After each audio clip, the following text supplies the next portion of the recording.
नमस्कार। दिल से के इस एपिसोड में हम हिंदुस्तान का जो लोकतंत्र है उसका क्या भविष्य है उसके बारे में चर्चा करेंगे। अब जब हिंदुस्तान आज़ाद हुआ तो लोगों के सपने थे, आकांक्षाएं थी, कुछ पूरी हुई, कुछ नहीं भी हुई। लेकिन उस दौर के लोकतंत्र में, मैं 2014 के पहले की बात कर रहा हूँ, उस दौर में बाय एंड लार्ज लोग by rules of the game खेलते थे। मतलब कि अगर कोई गलत काम हुआ हो तो निष्पक्ष तरीके से जांच भी होती थी, बाय एंड लार्ज। ये तो नहीं कि हर मामले में निष्पक्ष जांच होती थी। बाय एंड लार्ज गवर्नर अपना कर्तव्य निभाते थे। By and large election commission भी अपना कर्तव्य निभाता था। बाय एंड लार्ज जो हमारा संघीय ढांचा था वो भी लगभग सही तरीके से चल रहा था, और इतनी करवाहट राजनीति में कभी नहीं होती थी। लेकिन 2014 के बाद वो ढांचा बदल गया, और किस हद तक बदला, कैसे बदला, क्यों बदला, किसकी वजह से बदला, और उसके नतीजे आज क्या हैं, ये एक चर्चा का विषय है। और इसलिए हम आज इकट्ठा हुए हैं, इसके बारे में बात करेंगे। मैं दो चार बातें आपसे कहना चाहता हूँ। पहली बात तो ये कि जब से मोदी जी सरकार में आए हैं तो इन्होंने जो गुजरात मॉडल, जो इनके दृष्टिकोण से बड़ा सक्सेसफुल रहा, वही मॉडल इन्होंने केंद्र में अपनाया। उसके आधार पे इन्होंने मीडिया पे कब्जा कर लिया। इन्होंने तय किया कि गवर्नर जो मैं कहूँगा वो करेगा। वो संविधान कुछ कहे ना कहे, अगर कोई असेंबली बिल पास करे तो गवर्नर उनको रोक देगा, और गवर्नर कभी भी किसी को भी मुख्यमंत्री बना सकता है। हम कोई भी सरकार, चुनी हुई सरकार हो, उसको हम गिरा सकते हैं, लोगों को खरीद सकते हैं। अगर कोई 10वीं शेड्यूल, 10th शेड्यूल कॉन्स्टिट्यूशन के अंतर्गत कोर्ट जाएगा तो वहाँ फैसला लटकाया जाएगा। 5 साल बीत जाएंगे, तब तक इशू ख़त्म हो जाएगा। और साथ साथ में हमारी जो वित्तीय ताकत है केंद्र की, उसके आधार पे हम, जहाँ विपक्ष की सरकारें हैं वहाँ हम प्रोजेक्ट नहीं, पैसा नहीं देंगे। तो ये सब चीज़ें केंद्र से हो रही हैं, और इसका जो नतीजा ये है कि जो डबल इंजन सरकार की ये बात करते हैं, लगभग कई प्रदेशों में आज भी डबल इंजन सरकार है। और अगर ऐसा ही चलता रहा, और आज के दिन तो राज्यसभा इनके पास कोई लगभग 106 से 113 लोग हैं।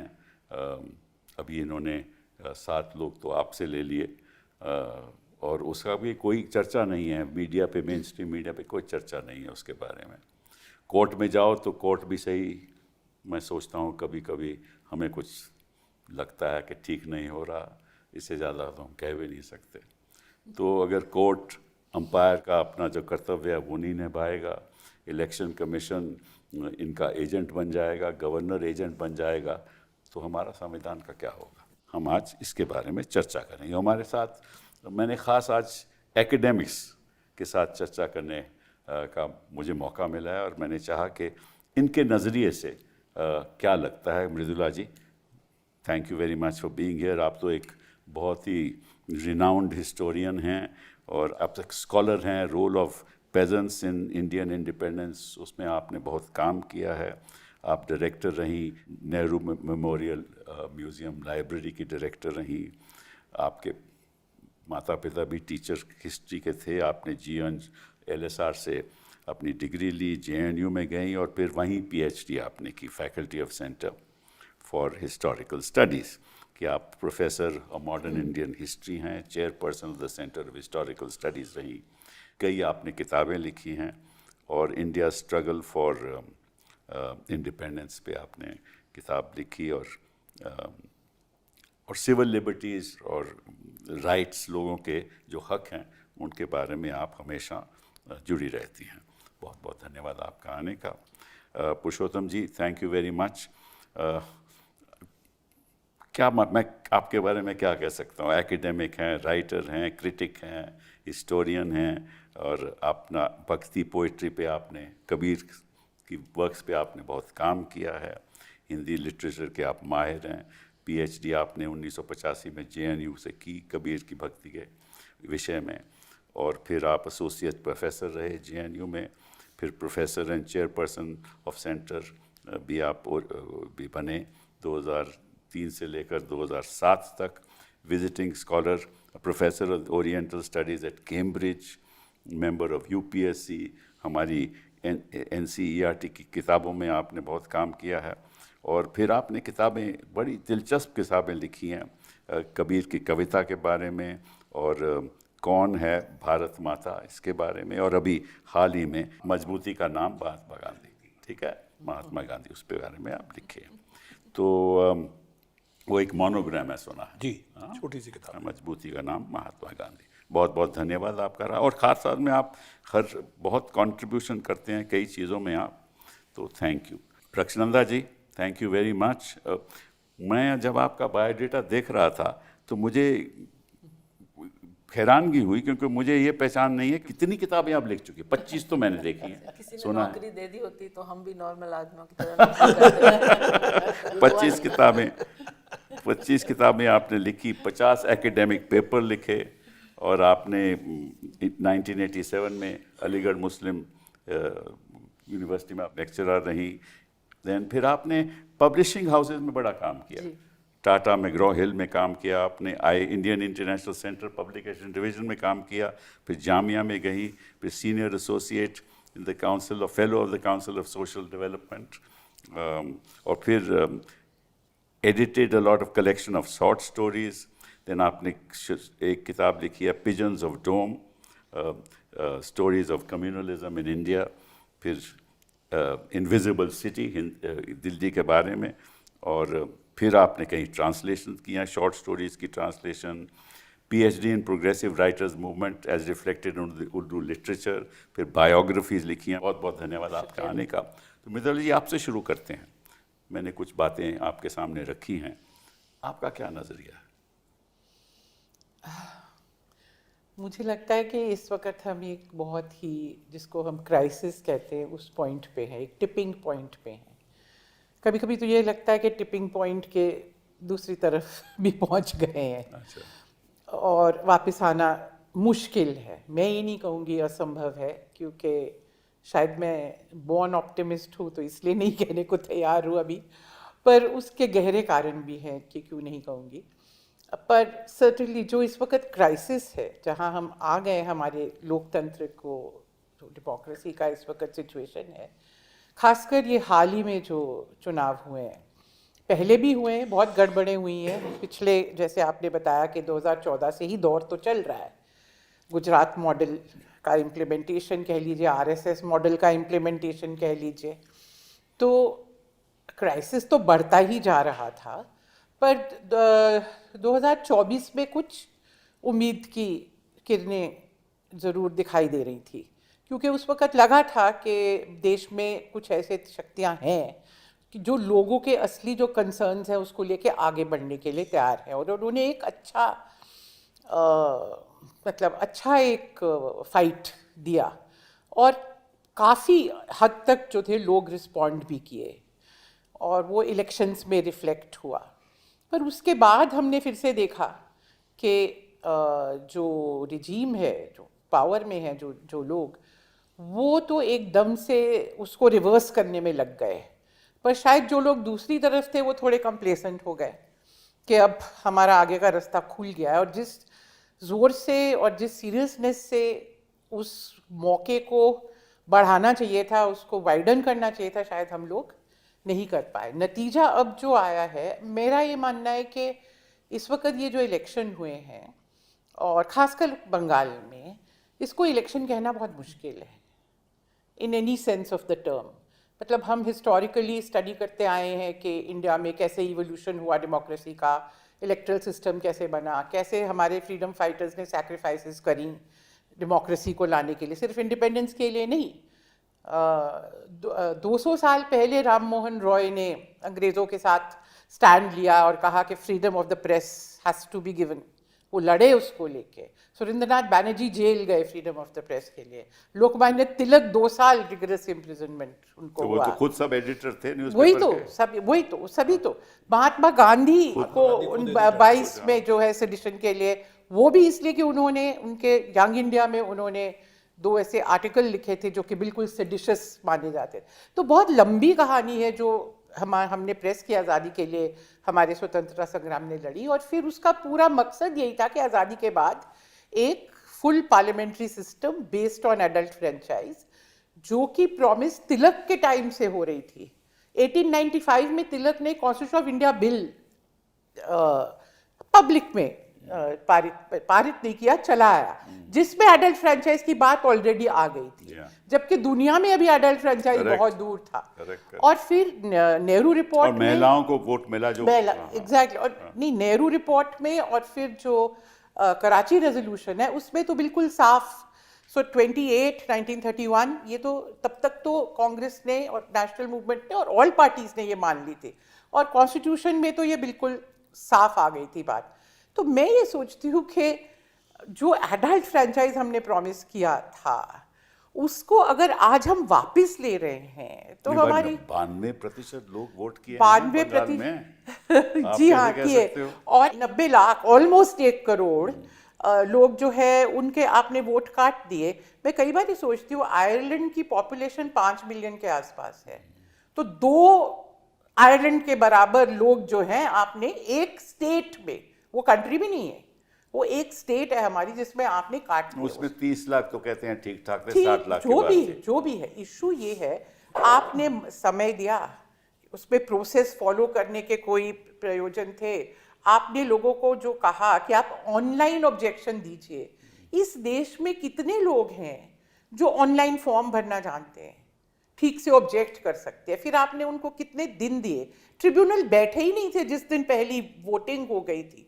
तो एक पूरा तो आपके हिसाब से जो इलेक्शन कमीशन का मामला है ये बहुत सीरियस है। और सिर्फ इलेक्शन कमीशन की बात नहीं, इलेक्शन कमीशन किसके कहने पे बात कर रहा है? इलेक्शन कमीशन कोई हवा से या हेवन से तो गिर के यहाँ आया नहीं है। I mean it's part of a whole system. और मैं एक चीज़ कहूँगी कि एक पूरा जो जैसे 1951-52 के जो पहले इलेक्शन थे, उसमें अगर हम थोड़े से उनके दस्तावेज देखें उस वक़्त के, conversations between Nehru, first election commissioner, वो सारा जो उस वक्त था, तो उनको ये इंस्ट्रक्शंस थे, you must try to include as many people as possible. एक भी आदमी छूटे ना, ये नहीं कि एक भी गलत आदमी अंदर आए ना, ये जरूरी नहीं कि उसमें भी गलत आदमी थोड़े बहुत नहीं आए होंगे, पर एक पर्सपेक्टिव है कि ये हमारी जनता है, ये हमारा देश है, और हमारी ये रिस्पॉन्सिबिलिटी है कि एक भी आदमी छूटे ना।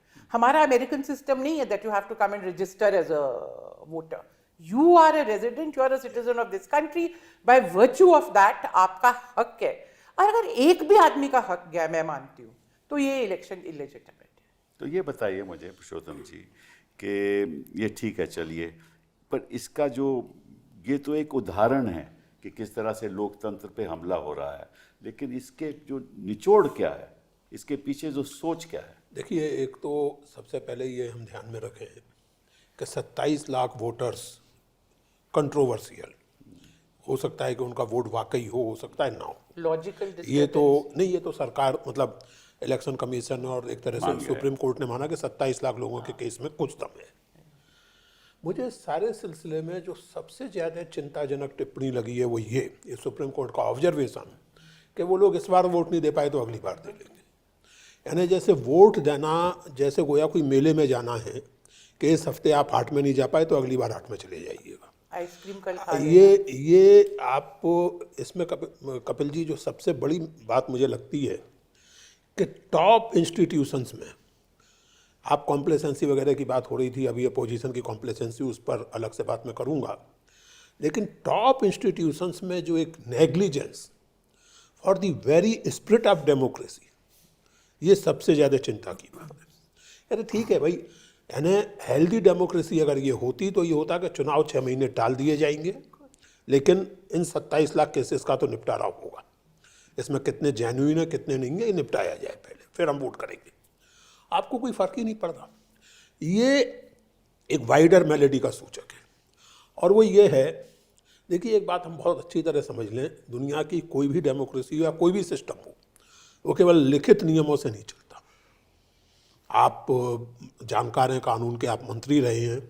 एक चीज़ होती है नॉर्म, एक होती है मर्यादा, और ये हम अपने सामाजिक व्यवहार में भी देखते हैं।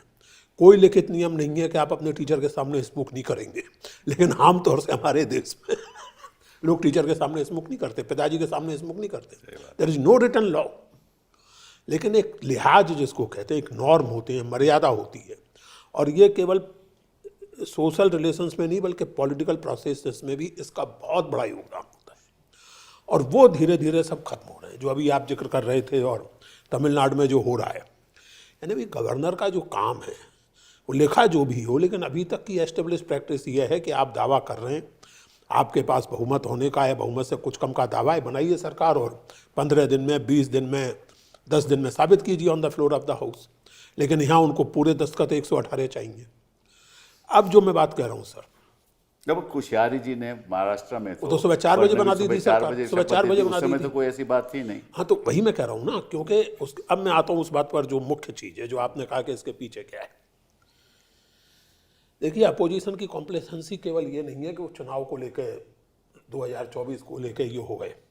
कॉम्प्लेसेंसी ये है कि अभी तक इस मुल्क में ज़्यादातर लोग जो डेमोक्रेट्स हैं, वो असली डिजाइन को या तो समझते नहीं है या जानबूझ कर इग्नोर करते हैं। ये सब जो है बेसिकली, एक बात हमें साफ तौर से माननी चाहिए कि at the moment in this country RSS is the only organisation which has a very clear cut plan for future, which has a perspective.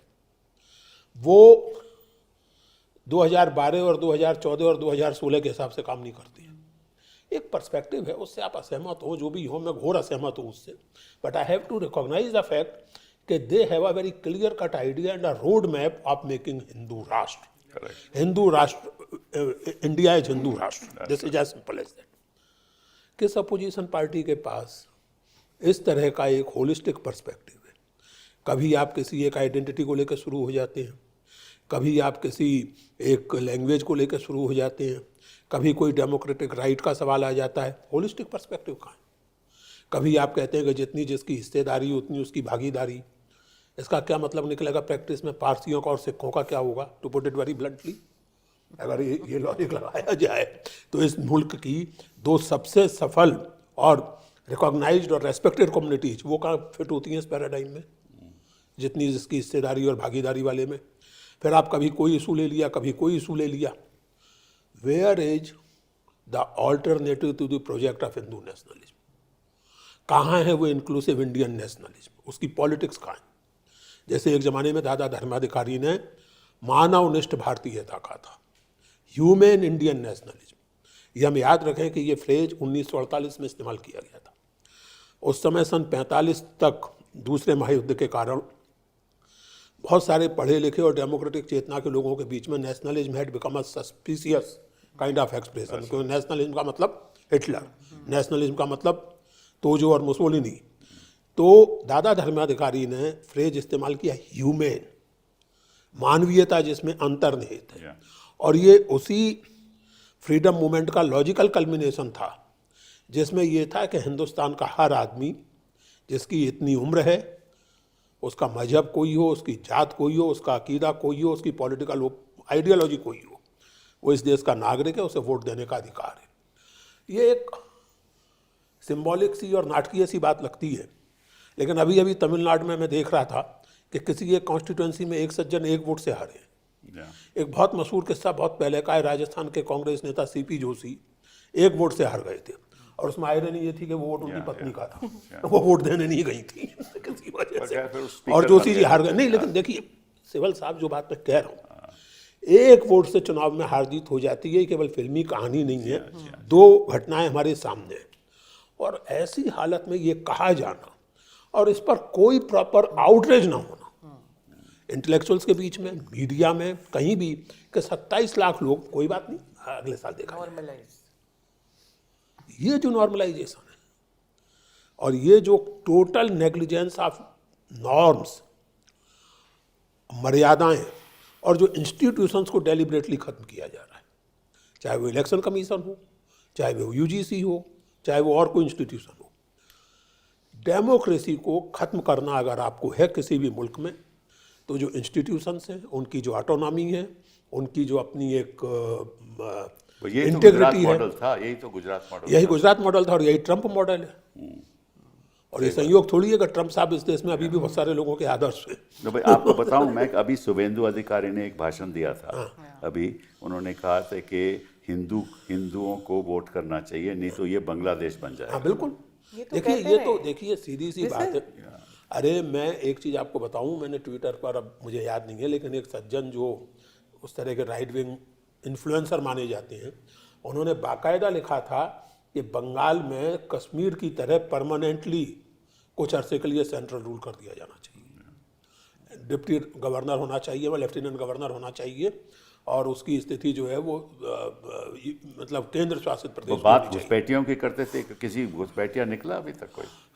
सवाल घुसपैठिए का नहीं है, सवाल 30% आबादी का है, to put it very bluntly. हाँ बिल्कुल, यही तो पश्चिम बंगाल में 30% आबादी उनके हिसाब से संदिग्ध लोगों की, उनके हिसाब से उन लोगों की है जो भाई वर्च्यू ऑफ बीइंग मुस्लिम्स, जिनका पेट्रियटिज्म संदिग्ध है, जो नेशन का हिस्सा नहीं हो सकते, for the simple reason that India is Hindu तो दैट डिवाइड ऑन रूल वो शुरू जो अंग्रेज करते थे, इन्होंने उसका एक नीति बना दी और मानसिक डिवाइड एंड रूल कर दिया इन्होंने। और इसलिए देखिए ये जो आप कह रहे हैं ना, इसमें मेरी चिंता ये नहीं है कि उन्होंने कर दिया, क्योंकि इन्हें तो करना ही था।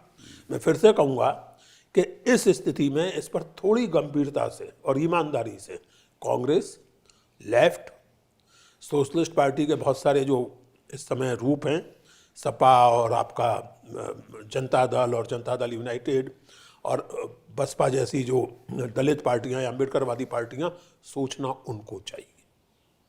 वो तो, उनके लिए सोचने वो की तो बात। भाजपा का साथ दे रहे हैं, आपको मालूम है क्यों? यही तो प्रॉब्लम है ना।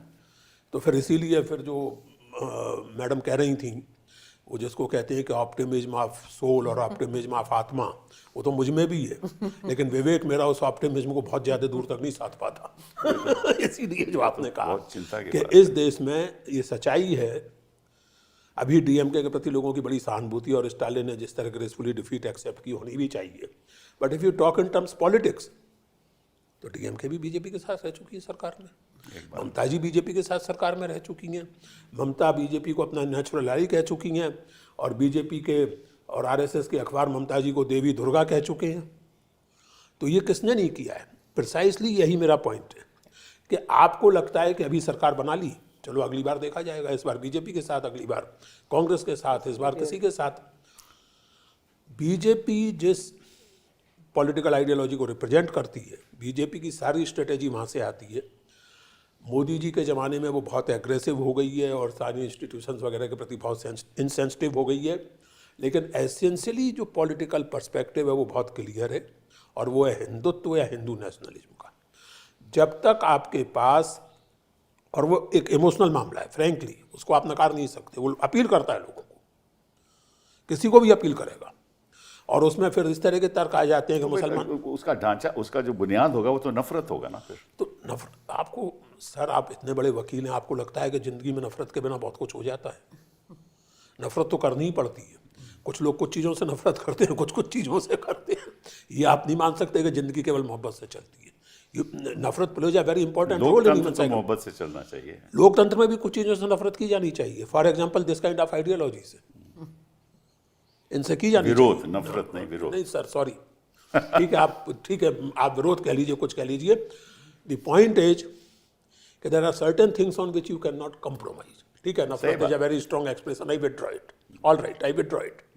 द पॉइंट इज कि there are certain things on which you can not compromise. I agree with there are certain things for which you have to provide a credible alternative. That is true. मेरे हिसाब से इस समय हिंदुस्तानी लोकतंत्र की सबसे बड़ी समस्या ये है कि there is no credible and no practicable looking alternative to the idea of Hindu nationalism. और जब तक वो आप डेवलप नहीं करते, 2024 में आप जीत गए, मतलब उनको मेजॉरिटी नहीं मिली, आप इसको अपनी जीत मान लीजिए, खुश हो जाइए। बंगाल को लेकर आप दुखी होते रहिए, तमिलनाडु को लेकर दुखी होते रहिए, चाहे तो केरल को लेकर खुश हो जाइए। हालांकि मैं लेफ्ट को हरा के कांग्रेस आई है, कोई तीर मारने वाली बात है नहीं वहाँ। The problem will continue. The problem is that lack of a proper holistic view of inclusive Indian nationalism. उसके बिना कुछ नहीं। चलिए रखनंदा जी, जी। आपके विचार। सर मैं ये सब बातें सुन रही हूँ और मुझे याद आ रहा है कि अभी 2 दिन पहले टीवी पे हमने देखा कि एक सज्जन जो भवानीपुर से और नंदीग्राम से इलेक्ट हुए हैं, उन्होंने खुल के साफ अल्फाज में कहा कि एक्स कम्युनिटी ने मुझे वोट दिया है, मैं एक्स कम्युनिटी के लिए काम करूँगा। वाई कम्युनिटी ने मेरे ऑपोजिशन को वोट दिया है, मैं वाई कम्युनिटी के लिए कुछ नहीं सोचूंगा। तो अब हम डेमोक्रेसी, तो अब तक हम जो टेक्स्ट बुक से पढ़ के आए थे और जो हमारी सोच थी हुई थी कि जब टेम्पल ऑफ डेमोक्रेसी यानी पार्लियामेंट में जब आप आते हैं तो आप अपने सारे अपनी कंस्टिट्यूंसी के सब लोगों के लिए बात करते हैं। वो 30% है या 20 हैं या 10 हैं, ये अलग बात है, but whoever is in your constituency, you represent their rights. Are we looking at a time, and we are, I mean, it's no longer a question, we are looking at a time when we will have people sitting in parliament saying, I'm only here to safeguard the interests of those who have voted for me. Is this ये हो रहा है, practical बिल्कुल हो रहा है, वो तो हम देख ही रहे हैं। जिस तरह के बिल आ रहे हैं, जिस तरह की चीज़ें आ रही हैं, जो मुद्दे उठ रहे हैं पार्लियामेंट में, बहुत साफ तरह से ये पिक्चर हमारे सामने आ रही है। तो आपका जो आज का डिबेट है कि फ्यूचर ऑफ डेमोक्रेसी, मुझे लगता है इसको समझने के 2 ही तरीके हैं। एक तो बड़ा इमोशनल रिस्पॉन्स, जिसमें डर ये है कि कभी कभी we become slightly hysterical over the top. दूसरा ये कि इसको रैशनलाइज करें, लेकिन उसमें भी एक बड़ी चैलेंज है, how do you rationalise the theatre of the absurd. This is the theatre of the absurd. तो अब हमारे जैसे तो लोग, आप दोनों मुझे कोई बताइए, इमोशनल रिस्पांस भी नहीं दीजिए और सर, रैशनल भी इमोशनल दीजिए। रिस्पांस तो मैं क्या दूं, वो तो सोशल मीडिया आपको देता रहता है। मैं बाय ट्रेनिंग एक लिटरेरी हिस्टोरियन हूँ। मेरा काम है उस इंटरसेक्शन को देखना जो लिटरेचर और हिस्ट्री का है। मैं उसको टटोलती हूँ और वहाँ से कुछ जो भी सबक हासिल होता है उसको अपने रीडर्स तक ले जाने की कोशिश करती हूँ। और जैसा आपसे बता रही थी शुरू में, मैं आजकल बायोग्राफी लिख रही हूँ हसरत मोहानी की। हसरत मोहानी शायर थे, आप जानते होंगे, आखिर बड़े गज़ल के शायर थे, करियर पॉलिटिशियन थे, यानी वो पॉलिटिशियन ही थे, उनके पास और कोई काम नहीं था। और वो कॉन्स्टिट्यूंट असेंबली में थे। 2 साल 9 महीने इस शख्स ने हर डिबेट में पार्ट लिया। फेडरलिज्म के बहुत यकीन रखते थे। उनका तो यहाँ तक कहना था, जब प्रियम्बल पे डिबेट्स चल रहे थे तो सबसे ज़्यादा इनके इंटरजेक्शंस मुझे दिखते हैं जब मैं वो पढ़ती हूँ। उनका तो यहाँ तक कहना था कि we should not be a sovereign democratic republic, we should be a sovereign federal republic. अब हम इस स्टेट में तो नहीं है कि हम कॉन्स्टिट्यूशनल अमेंडमेंट्स की बातें करें, वो तो किसी के पास वो मेजॉरिटी होगी कॉन्स्टिट्यूशनल अमेंडमेंट, हाँ, पर दूसरे तरीके दूसरे तरीके, मतलब इस तरीके से नहीं होगी, किसी और तरीके से होगी। लेकिन जो हसरत बात कह रहे थे उसमें दम है। हमें रीजनल पार्टीज़ को अगर किसी तरह से दिल्ली में बैठ के हम एक बहुत ही दिल्ली सेंट्रिक पॉलिटिक्स की अप्रोच देखते हैं, लेकिन जो ये रीजनल पार्टीज़ हैं, जो हसरत के ज़माने में जिनको प्रोविंशियल पार्टीज़ कहा जा रहा था, आज हम उन्हें रीजनल पार्टीज़ कह रहे हैं, किसी तरह से ये मजबूत हो जाएं। तो ये जो डबल इंजन सरकार है, जो डबल इंजन सरकार, जहाँ तक तो बिनाइन उसका एक फेज़ था कि एयरपोर्ट्स हमने बहुत अच्छे कर दिए डबल इंजन सरकार में, सड़कें हमने बहुत अच्छी कर दी, लेकिन अब वो बिनाइन फेज़ तो नहीं है। अब तो डबल इंजन सरकार हर चीज़ डिसाइड कर रही है। एक ऐसे मुल्क में जहाँ फूड इज़ पॉलिटिक्स, वहाँ डबल इंजन सरकार आपसे कहती है कि यूपी में 2 दिन पहले आपने शायद देखा हो, एक अपने आप में वो बहुत अच्छी स्कीम है, हर डिस्ट्रिक्ट हम एक फूड लेंगे और उस डिस्ट्रिक्ट से उसको मंसूब करते हुए उसकी मार्केटिंग करेंगे, यानी मथुरा के पेड़े और फलानी जगह की गज़क और फलानी जगह की ये, but it's an all vegetarian menu. All the items on this government list are vegetarian. So no Tunday के kebab, no Lucknow galawati, no Rampur के biryani, nothing. So the government, Bengal की फिश तो खाते हैं, वो जाके खाते हैं इलेक्शन के वक्त, अब बाद में क्या खाते हैं मुझे नहीं मालूम। कहने का मतलब ये है, जब तक a certain lady was saying I'm pure vegetarian, it was in the personal domain. We had memes, we had social media making fun of her. That was in the personal domain. Here I'm not talking of an individual saying she is a pure vegetarian. You know, here we have a state telling us what is good. A state is linking vegetarianism with nationalism. I find that problematic. If I'm a non-vegetarian, I'm no less nationalistic than, and why do I need to wear my nationalism on my sleeve and demonstrate it to everybody? The other thing, MP, again, double engine growth, Anganwadis are being told to not have egg on their menu. We'd rather have a generation of malnourished kids than kids who are, you know, following a certain kind of dharma. मैं आपसे एक सवाल थोड़े अलग तरीके से पूछना चाहता हूँ। आपने कहा ना कि रीजनल पार्टीज को इकट्ठा होना चाहिए। अभी आप रीजनल पार्टीज का इतिहास देखो, इतिहास की जो बुनियाद है वो एंटी कांग्रेसिज्म है। हाँ, ब्रेकअवे ग्रुप्स भी हैं और नहीं, वो एंटी कांग्रेस, समाजवादी पार्टी हो, आरजेडी हो, ये बुनियाद एंटी कांग्रेसिज्म है। तो इकट्ठा कैसे हो गए? क्योंकि क्या हुआ, इन्होंने कांग्रेस, रीजनल पार्टीज की वजह से कांग्रेस कई प्रदेशों में खत्म हो गई। अब उन्हीं प्रदेशों में बीजेपी उनको खत्म कर रही है। सो आई थिंक देयर इज ये तो रियलिटी है ना। तो उसका क्या सुझाव है, मैं आपसे पूछना एक लार्जर गुड, मुझे तो वही एक समझ में आता है जो कि एक्चुअली आइडियलिस्टिक नहीं है, जो कि एक्चुअली बहुत प्रैग्मेटिक है। एक लार्जर जैसे गुड, पुरुषोत्तम जी ने जी कहा। जी बिल्कुल। देखिए, मैं अगर इजाज़त हो दूँ, एक तो जो इन्होंने बात कही वेजिटेरियन नॉन वेजिटेरियन की, वो केवल वेजिटेरियनिज्म का सवाल नहीं है। बहुत साफ तौर से देखें, erasure of Muslim contribution to the culture of this society, as simple as that. उसमें चीज़ वो है, और चीज़ें भी आएंगी धीरे धीरे। अब यानी इससे ज़्यादा रेडिकुलस कुछ, by the way I am vegetarian लेकिन इससे ज़्यादा रेडिकुलस कुछ नहीं हो सकता कि आप लखनऊ के खाने की बात करें, सिग्नेचर खाने की, और उसमें कबाब ना हो। सही बात। आप कहीं के भी खाने की बात करें, हिंदुस्तान, आयरनी ये है कि हिंदुस्तान में कुछ आंकड़ों के मुताबिक लगभग 70% हिंदू नॉन वेजिटेरियंस हैं। छोड़ मतलब पश्चिमी उत्तर प्रदेश, राजस्थान, गुजरात, और उसमें भी कुछ particular castes, everybody eats non veg. सही बात। मैं इस डिबेट में नहीं जाता कि क्या अच्छा है क्या बुरा है, लेकिन ये बात केवल वेजिटेरियनिज्म नॉन वेजिटेरियनिज्म की नहीं है और केवल नेशनलिज्म की भी नहीं है।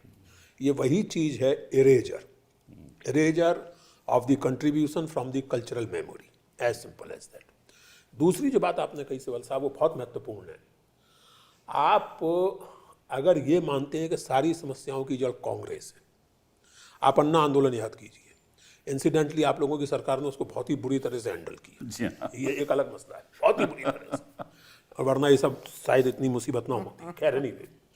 लेकिन जब आप ये मानते हैं कि सारी समस्या केवल कांग्रेस है, सारी समस्या करप्शन के आरोप हैं, जब आपको फासिज्म का इमिनेंट खतरा दिखता ही नहीं है, फासिज्म ना कहिए, अथॉरिटेरियनिज्म, टोटलिटेरियनिज्म, वो सब ना कहिए, लेकिन जो घनघोर एक्सक्लूशनिस्ट पॉलिटिक्स है, और चीज़ों पर आप एकेडमिक लोग डिबेट करते रह सकते हैं कि ये कैटेगरी लागू होती है नहीं होती है, लेकिन एक्सक्लूजन तो दिखता है, जिसका एक उदाहरण हम लोग अभी डिस्कस कर रहे हैं।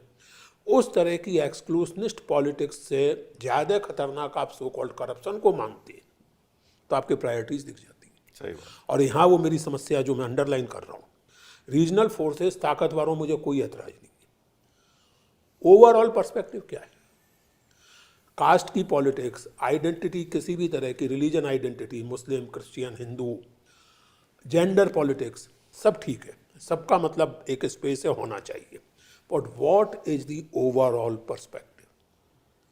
वो ओवरऑल पर्सपेक्टिव आपका क्या है? वो इंक्लूसिव नेशनलिज्म है, या इस तरह का नेशनलिज्म है, या एक तरह की एनार्की? जब तक तो हो ही रही है, देख लीजिए। वही मैं कह रहा हूँ ना। तो जब तक आप इस मामले में क्लियर नहीं है Rakshanda ji, regional forces, regional political parties का ताकतवर होना कोई बहुत मतलब जरूरी तौर से अच्छा डेवलपमेंट होगा, ऐसा मुझे नहीं लगता। साफ तौर से मुझे नहीं लगता। ये मैं ये कहना चाह रही थी कि पुरुषोत्तम, आपने पहले भी कहा कि वो ऑल्टरनेटिव विजन नहीं है। मैं मानती हूँ कि इस वक्त हमें ऐसा लगता है कि कोई भी पार्टी, इंक्लूडिंग कांग्रेस पार्टी, अपने एक पॉलिटिक्स में कम से कम रिफ्लेक्ट नहीं करती। वही मेरा मतलब है। कभी कभी वही करती मतलब है। जब मुझे लगता है जब राहुल गांधी ने यात्रा बिल्कुल, करी, absolutely। तो ज़रूर वही जो विजन था idea of India freedom struggle का, वही लेके चले। वो जो उन्होंने हारमनी की बातें करी, जो मोहब्बत की बात करी, जो लोगों के इश्यूज़ की बात करी, जगह जगह जाके वर्कर, किसान, वीवर, जिस तरह से फिशर फोक, सबके साथ जाके मिले, तो एक मतलब एक तरह से उन्होंने दिखाने की कोशिश की कि ये विजन मेरा है। तो मैं ये कहना चाह रही थी कि विजन तो हमारे पास है, हमारे फ्रीडम स्ट्रगल ने, और हमारे उसके बाद के भी 50 साल के कम से कम जो हमारी डेमोक्रेसी का एक्चुअल वर्किंग है, उसमें बहुत सारे फॉल्ट्स होने के बावजूद वो विजन जिंदा रहा। नहीं, उसको मैं मैं मान रही हूँ आपकी बात। और मुझे लगता है कि इंक्लूडिंग अगर हम इमरजेंसी वाला पीरियड लें, जो कि एक बहुत बड़ा ब्लिप एक तरह से आप कह सकते हैं, तो मुझे लगता है कि उसका अगर पर्सपेक्टिव में अगर हम देखें तो यही कहेंगे कि हिंदुस्तान के लोगों ने डेमोक्रेसी को जब दबाया गया, तो उन्होंने रिजेक्ट किया उसको। तो एक तरह से एक strong tradition of faith in democracy, और फिर मुझे लगता है कि 51 से लेके अब तक जो एक्चुअल प्रैक्टिस है कि लोगों को आदत है वोट करने की, एक ये भी एक हैबिट्स ऑफ डेमोक्रेसी भी एक कॉन्सेप्ट है जो मुझे लगता है बहुत पावरफुल है। तो आप उनका हक छीन रहे हैं, तो ये नहीं कि रिएक्शन नहीं होगा। बात मैं मान रही हूँ आपकी, इशू यहाँ पे ये है पॉलिटिकल कंसोलिडेशन का बेसिक इशू है। और वहाँ पे आप बिल्कुल ठीक आपने कहा रक्षांदा को कि बेसिक एंटी कांग्रेसिज्म उनका वो रहा है। कांग्रेस की अपने प्रॉब्लम्स है, थोड़ा बिग ब्रदर एटीट्यूड भी रहता है उनका, किसी कोalition में कॉम्प्लेक्सेस रहते हैं। मुझे लगता है कि कांग्रेस को, और जो बड़ी पार्टी वो कोई और भी हो, और जो रीजनल पार्टीज हैं और छोटी पार्टीज हैं, सबको अपने अपने जो प्रेजुडिसेस हैं, आप हिंदी में क्या कहते हैं, हाँ, पूर्वग्रह जो है वो छोड़ के साथ आना पड़ेगा। और उसके लिए दो चीजें चाहिए, एक तो विजन चाहिए कॉमन जो कि दे हैव टू, बट एक दूसरी चीज मुझे लगता है कि सबको रियलिटी देखनी पड़ेगी कि अगर हम नहीं करेंगे तो हम सब खत्म हो जाएंगे। मैं एक minute, let me just finish, I want to give you an example.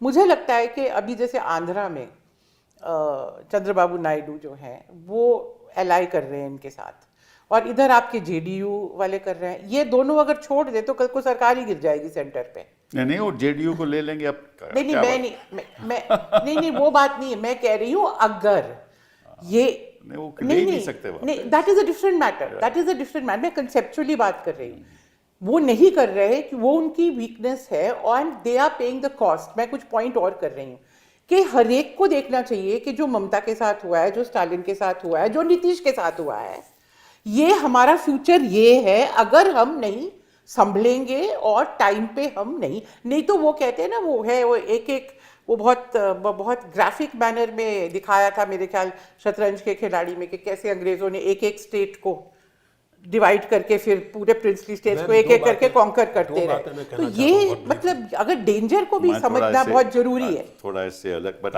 मैं दो बातें बहुत ब्रीफली कहना चाहता हूँ। एक तो ये कि जो आपने वोट हैबिट की बात कही, RSS learns its lessons very fast and very deeply. Let us give them this credit. मैंने 11 साल पहले जब इमरजेंसी के 50 साल को लेकर बातचीत मीडिया में हो रही थी, तो एक प्रोग्राम में मैंने ये कहा था टेलीविज़न पर कि मोदी जी या वर्तमान सरकार इमरजेंसी लगाए बिना इमरजेंसी जैसा माहौल पैदा कर देगी। तो वहाँ जो मौजूद थे एंकर समेत वो सब चिल्लाने लगे थे मुझ पर। क्या आज ये स्थिति नहीं है? आप जैसे इमरजेंसी में लोग पब्लिक में पॉलिटिक्स डिस्कस करने से बचते थे, मैं अपने निजी अनुभव से जानता हूं कि आज एग्जैक्टली वही स्थिति है। पब्लिक में लोग पॉलिटिक्स, खास करके अगर उनकी politics critical of present government है, तो उसको क्लियरली आर्टिकुलेट करने से बचते हैं, क्योंकि गाली गलौज हो सकती है, मारपीट तक हो सकती है। असल में जो सबसे बड़ी चीज़ है और जो इनकी एक बहुत बड़ी कामयाबी रही है, आप देखें कि किसी भी अथॉरिटेरियन प्रोजेक्ट के लिए ज़रूरी होता है कि समाज में एक लगातार गुस्से का और इनसिक्योरिटी का माहौल बना रहे। They have succeeded with the active help of media, creating an environment of insecurity and fear and aggression. जब आपको ये लगता है कि हम तो बर्बाद हो रहे हैं, हम इस देश में मतलब हिंदुओं की बहुत बेइंसाफ़ी हो रही है हिंदुओं के साथ, ब्ला ब्ला ब्ला, तो उसके चलते ये होता है कि वो एग्रेशन। अब जैसे हम बंगाल की बात करें तो बंगाल में जो लोगों के अपने रियल परसेप्शंस हैं, let us not forget and let us not ignore this कि बंगाल में गवर्नेंस कोई मॉडल गवर्नेंस नहीं था। उस असंतोष को बीजेपी ने एक खास तरह से चैनलाइज किया, अपनी पॉलिटिक्स के हिसाब से चैनलाइज किया। हर जगह वो इसी तरह करते हैं और सफल होते हैं। मेरा ये मानना है कि जब तक आप सही कह रही हैं कि वो थ्योरेटिकली मौजूद है और कभी कभी उसकी कौंधें आ जाती हैं, यात्रा में आ गई या कहीं और आ गई, लेकिन वो एक जब तक consistent sustained base of your political programming of everyday politics नहीं होगा, तब तक बात नहीं बनेगी। मैं आपसे दो बातें कहना चाहता हूँ। पहली बात तो ये, आपने कहा कि हमारे पास विजन तो है। अब विजन का मतलब क्या है? विजन का पालन भी तो आपको करना चाहिए ना। एग्जैक्टली आपके पास विजन तो है, लेकिन आप प्रैक्टिकली पॉलिटिक्स में करते क्या हो? एग्जैक्टली वो विजन के कहीं दूर है। तो जब लोग आपको देखते हैं, वो कहते हैं कहते तो ये कुछ हैं, वो करते कुछ और हैं। कुछ है। तो विजन से काम केवल नहीं चलता, उस विजन को आपको अपने असूलों में दायर करना पड़ेगा। तो है ही। हाँ, प्रैक्टिस में लाना होगा। वो प्रैक्टिस में लाना होगा, वो नहीं करते आप। पहली बात तो ये। दूसरी बात, ये इतना विशाल देश है, बिल्कुल 140 करोड़ लोगों का देश है। मैं समझता हूँ, और मैं दूसरी बात for the purposes of the opposition कह रहा हूँ, ये देश कभी एक आइडियोलॉजी से चल ही नहीं सकता। ये मेरा अपना मानना है, मैं गलत भी हो सकता हूँ, ठीक है। और इतनी विभिन्न मतलब कि यहाँ सोच के लोग हैं कि एक दायरे में उनको आप ला ही नहीं सकते, ठीक है ना। तो ऑपोजिशन का ये दृष्टिकोण होना चाहिए कि वो लोग जो इनके संग नहीं हैं उनको पहले आप टारगेट करो और फिर इकट्ठा होकर देखो कि कैसे ये लड़ाई लड़ सकते हैं। एग्जैक्टली, बहुत सही कहा। हाँ, जब से ये नहीं आप करोगे, उसमें देखो लाखों यहाँ वो आपके जो NGOs हैं, लाखों लोग NGOs जो इनके खिलाफ हैं, हमें मालूम ही नहीं कौन NGOs हैं। और ये फेडरल ढांचा जब अगर खत्म हो जाएगा तो इनका राज भी खत्म हो जाएगा। नहीं, आपने बिल्कुल मैं सही मानता कहा हूँ। सिब्बल साहब कि ये मुल्क ऐसा है कि यहाँ किसी तरह का एक, चाहे पॉलिटिकल किस्म का हो चाहे रिलीजियस किस्म का, मोनोथिज्म यहाँ की हवा के अनुकूल नहीं है। बिल्कुल, ये पॉलीथिज्म का मुल्क है, यहाँ हजारों देवता हैं, लाखों देवता हैं, correct. और वो रहेंगे रहेंगे। पॉलिटिक्स में और जीवन के व्यवहार में भी। आप किसी चीज़ में एक चीज़ पसंद करते हैं, किसी में नहीं करते हैं, आप एक जुबान बोलते हैं दूसरी नहीं बोलते हैं, लेकिन इसके आधार पर अगर आप ये कहने लगे कि केवल हिंदी वाला नेशनलिस्ट है, केवल वेजिटेरियन नेशनलिस्ट है, वो नहीं चल सकता। इसीलिए तो मुझे Absolutely होप नहीं। दिखाई देता है। एक मोनोलिथिक ढांचा बनाया जा रहा है, उसके लिए, और वो कोशिश के लिए हर मुमकिन चीज़ का इस्तेमाल किया जा रहा है, चाहे वो सोशल मीडिया हो, चाहे बिल्कुल किया जा फैमिली रहा है। यूनिट भी को भी ये बताया जा रहा है कि एक ही सोच से ये मुल्क प्रोग्रेस कर सकता है। तो यानी अगर आपका कोई डिसेंट है, आपके डिफरेंसेस, हमने एंटी-CA में देखा कि कोई भी जरा सी भी सोच अलग रखेगा तो वो गद्दार कहलाया जाएगा, एंटी नेशनल हो जाएगा। तो हमने नेशनलिज्म को डिसेंट से कर दिया है। आपसे बेहतर जुडिशरी कौन जानता है? When was the last time when we had a major note of dissent? I mean dissent ऐसी जो कि एक्चुअली पब्लिकली जो हमारे सुप्रीम कोर्ट में जो डिसेंट करता है वो महिलाएं ही हैं। जी and पुरुष America लोग dissent नहीं में करते। Ginsburg, Justice Ginsburg made a career out of writing notes of dissent, and she's still remembered and celebrated for that. So I think whether it is the judiciary, whether it is the public domain, whether it is the private domain, the idea of differences, what we're talking about is a country as gloriously multicultural as this should be celebrating these differences. Instead, we are being taught to be ashamed of differences. But who should send that message? ये एक सबसे एक बहुत but important again sir, in a holistic perspective, देखिए जो सारे आपके फ़र्क होते हैं, सारे differences, dissents, but there is a notion of a kind of होलिस्टिकनेस।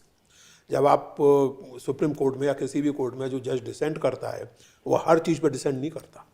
Decent is on a particular issue, on a particular verdict, but then is part of the system. वो और बेंच पे बैठेगा तो पूरी बेंच के साथ एग्री करेगा, उसके किसी फैसले से दूसरा जज डिसेंट करेगा। तो जब तक वो सेंस ऑफ एक सिस्टम नहीं होगा, उसी को मैंने कहा मर्यादा और जो नॉर्म्स, जब तक आप You उनको are रिकैप्चर नहीं paraphrasing करते, Nehru verbatim. This is what Nehru says all the Exactly. time. There is नहीं, diversity and there is also there is something common. you know. Because Absolutely. Nehru इस मुल्क को, समझते इसकी थे। समस्याओं को, इसकी पोटेंशियल्स को, इसके चैलेंजेस को बहुत गहराई से और बहुत दूर तक Exactly, समझते थे। दैट्स exactly, व्हाई आप सही कह रही हैं, मैं वही कह रहा हूँ। बिल्कुल। और काश, मैं तो खैर और कुछ लोग नहीं भी कह रहे हूँ, होते। काश मैं कुछ नहीं हूँ, काश कांग्रेस वाले ये कह रहे होते और समझ रहे होते, नेहरू की पार्टी वाले ये कह और समझ रहे होते। Absolutely. So that's the whole point. लेकिन तो मैं तो ये जो इसीलिए- मैसेज, ये जो मैसेज है इस किस्म का जो आप कह रहे हैं, ये मैसेज कहाँ से जाना चाहिए? ये तो हम सबसे जाना चाहिए। हम सबसे जाना नहीं, चाहिए। नहीं, अब मेरा थोड़ा सा उसमें डिफरेंस ऑफ ओपिनियन, हम सबसे तो जाएगा ही। हाँ, सही बात है। लेकिन जो जहाँ से मैसेज जाना चाहिए वो है supreme court of India. I agree. सही कह रहे हैं, ठीक है ना? बिल्कुल ठीक। जब तक supreme court of India, And the opposition also. the opposition, तो that is political. I'm not talking of politics. Why it is political? Celebrating a difference, नहीं, celebrating a नहीं, difference नहीं, of मैं कुछ opinion. और कह रहा हूँ। अगर सुप्रीम कोर्ट अपने फैसलों से जी बिल्कुल हाँ, सही of कह रहे course. हैं। ये कहे कि बुनियादी तौर पे You are ये absolutely देश ऐसे चलना चाहिए, हाँ, ऐसे नहीं कि भाई बाद में वोट दे जैसे देंगे। And Exactly. that was egregious. जो आप कह रहे हैं ना कि ऑप्टिमिज्म वगैरह, तो ऐसे कभी कभी ऑप्टिमिज्म के मोमेंट्स में मुझे लगता है कि शायद मैंने सपना देखा था।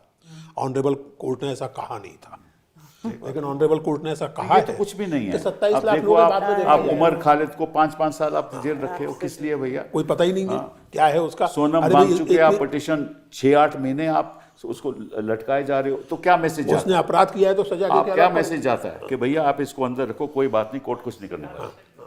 तो अगर ये मैसेज नहीं जाएगा बहुत सही कह रहे हैं। तो फिर जो ऑपोजिशन की बात करेंगे वो कैसे उसको कैसे बात करेंगे? बिल्कुल ठीक बात। ये एक बहुत भारी सवाल उठता है। तो यहाँ एक अच्छा दूसरा मुझे याद है, शेषन साहब को एक किसी पत्रकार ने पूछा, मुझे याद नहीं वो कौन था, पर उसने पूछा कि भाई आप कैसे चलाते हो? सर मैं कोई सरकार का चीफ इलेक्शन कमिश्नर थोड़ा भारत का हूँ। Election very commissioner. मैं तो famous भारत भी का सर। चीफ इलेक्शन जी। कमिश्नर हूँ, ठीक है ना?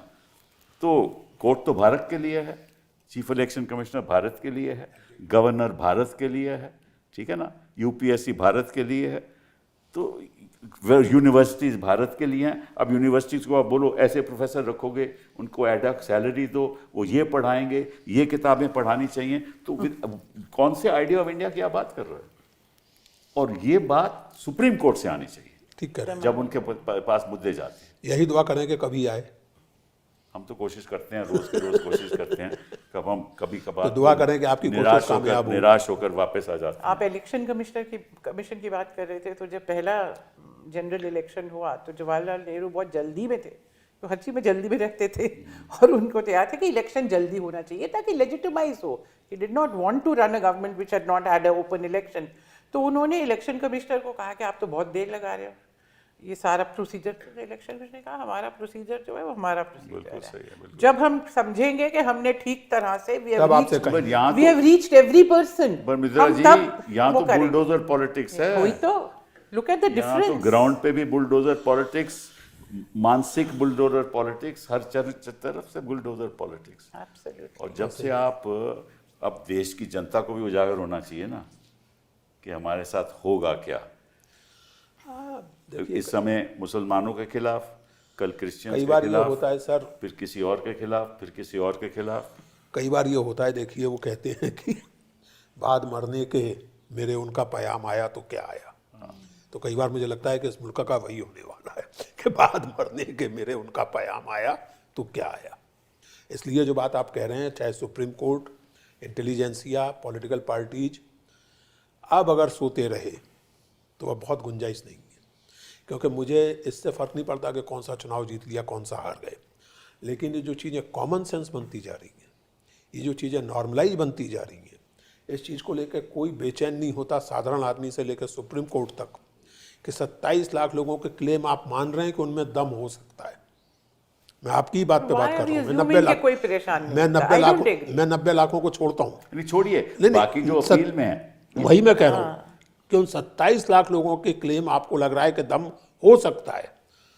आप ये कहने की बजाय कि जब तक ये क्लेम नहीं सेटल हो जाते चुनाव नहीं हो सकता, बिल्कुल। आप कह रहे हैं कि ये लोग अगले साल का अगले मतलब बार। 5 वर्ष बाद वोट दे लेंगे, तो और इस बिल्कुल। पर कोई आउटरीच नहीं है। दिस भाई सोच जो के हाउ से BLO वोट नहीं कर पा रहे थे। सिलेक्टिव। हाँ, We ये choose what we want to be outraged Sikh about. हमारी डेमोक्रेसी की सेहत कितनी खराब है, ये इस एक उदाहरण से स्पष्ट होता है। सही बात है, लेकिन फिर भी हमें होप है नहीं वो तो है ही। हाँ, कि ये देश बरकरार देखिए ये रहेगा, आउटरेज जो है लोकतंत्र ना, बरकरार देखिए रहेगा। एज ए हिस्टोरियन मैं कहूँ, ये आउटरेज जो है ना वो कभी इमीडिएटली नहीं दिखाई देता। Immediately एक बिल्ड इट सोसाइटी में एक डिस्कंटेंट बिल्ड अप अच्छा, होता है। उम्मीद करें। कब वो इरप्ट करेगा, फ्रेंच रेवोल्यूशन किस डेट को होगी, आप पहले से प्लान नहीं, करके मैम, कोई भी नहीं देखिए, कर सकता। मैम, ऐसा पर है। एक सोसाइटी पे बिल्डअप होता है, उसको जब हो रहा मौका है, मैं मिलता है, आपको सच बात बताऊं, वो हो भी रहा है। हो भी रहा है। बहुत बढ़िया, अच्छी इंदिरा खबर है, गांधी ने that's जब a good election news। Declare मेरा किया तो मानना है क्योंकि आउटरेज हम सामने तो निकला। युवाओं से बात करते हैं, हो भी रहा है। हो That's भी a good रहा है। news। क्योंकि इतनी ज़्यादा अनएम्प्लॉयमेंट बढ़ चुकी है, इतनी ज़्यादा बढ़ चुकी है, और शिक्षा का में कोई सुधार नहीं आया।